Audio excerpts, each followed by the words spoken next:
Hello po, magandang araw po. Ngayon po magdi-demo po tayo ng Bluebird. Gawa po yan ng Singer po. Ito po, kailangan po natin yung transformer dyan. Ang kagandahan po nito, mayroon siyang straight zigzag button hole. Ito po ay mag-start po tayo sa paglalagay ng sinulid para maituro ko sa inyo yung mga hindi pa po nakakaalam, pwede niya po na pag-aaralan o kaya matutunan. Yung mayroon siyang mga ganitong makina na hindi pa nila alam, pwede po. Yan.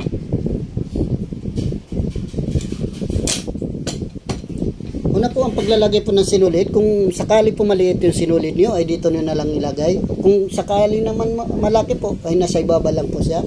Ito po, start po tayo. Ito po ang ano. Una po, nakalagay dito yung sinulid, tapos dito, yan. Tapos ganito, yan.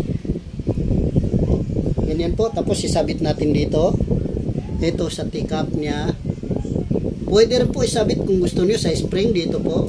Pwede rin naman pong hindi kung gusto niyo rin. Ayan. Ngayon po, ilalagay natin. Ayan. Ganyan. Ang butas po ng karayom nito ay nasa front po. Ayan. Ganyan po. Ayan, nakatusok na po. Ang sa ilalim naman po ay yung ordinary bobbing case lang po. Ayan. Ganyan po. Ordinary lang po yan. Ayan. Lagay nyo na lang dito. Ganun. Ayan. Napakasimple lang po. Ganyan po. Tapos, ang paglagay po nito, para hindi ito malaglag, iangat nyo na lang to. Para kahit ituan nyo, ay hindi siya malaglag. Ayan. Ganyan. Pwede rin naman iganoto nyo. Pero ayusin nyo na lang po pagka salpak dito. Katulad po nito.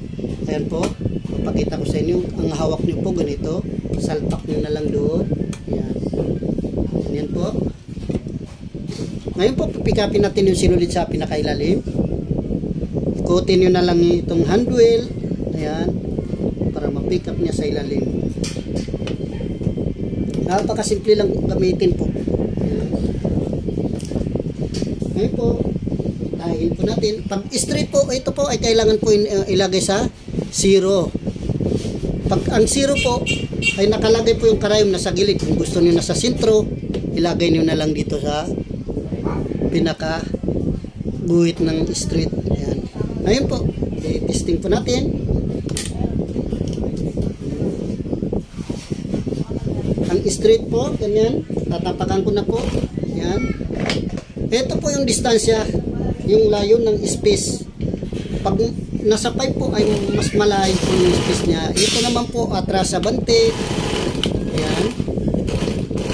Ganyan po. Ayan, napakaganda pong ano. Tahin niya.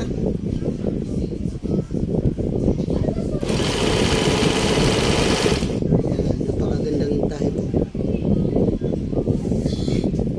Medyo malubot ng puti kasi naipit yung sinulid dito sa baba. Ganda na po. Ayan po. Fresh na fresh. Pwede rin naman po kung ayaw yung ano, pwede rin tanggalin yung ano, siya spring para mas hindi kayo mahirapan masyado. Ayan, ilagay nyo sa number po. Kasi higpitan na kailangan. Ito po, atras sa bante, ito po yung distansya. Pag po papino po, palit ang numero. Lalak kayo. Pag gusto niyo naman po button hole, yung zigzag po, ito po pag nilagay niyo po sa ano, paglagpas po ng 0, pataas ang numero, palapad ng palapad po yung zigzag. Ganyan po. Ngayon po madadalang po yung ano, zigzag niya. Pwede po natin ipino to para suminsin, maganda rin yung zigzag niya. Ganyan. Napakaganda po. Ganyan. Please na po yung impact po.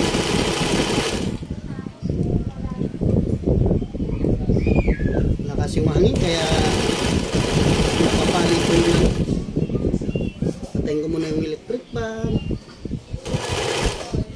para hindi mapalit yung ano, tahin natin.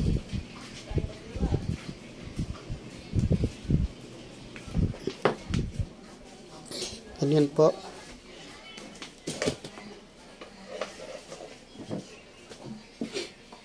Sinsya na po kung may isan magalaw dahil nag-isa lang kasi ako. Naka-stand lang. Ayan. Ito po may patayan din naman po ng ilaw ito. Yan. Kung ayaw niyong gamitin ng ilaw.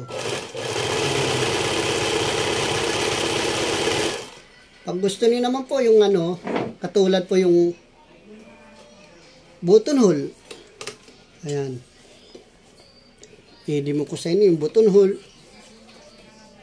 Ayan. Una po, 1. Tapat nyo sa 1. Tapos pino yan, masinsin. Yan.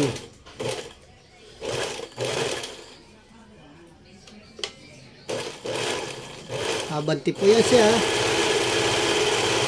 Tapos 2. Lock. Tapos 3.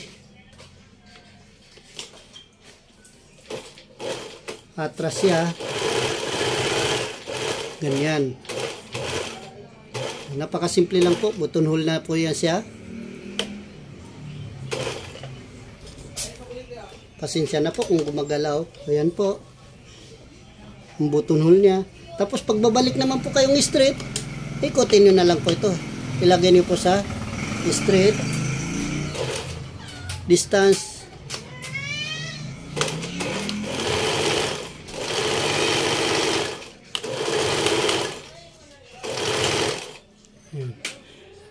Pag sa gitna po yung karayom, ayan, ilagay nyo na po. Ayan. Ayan. Maraming salamat po. Kung gusto nyo rin po magpaturo, mayroon kayong mga hindi naiintindihan, kahit anong makina nyo po, pwede po kayong mag-chat sa akin, sa aking Facebook. So ay bahasan, mayroon po naman tayo dyan sa YouTube channel natin, pwede po kayong magtanong dyan para maibigay ko sa inyo yung talagang pinaka-Facebook ko.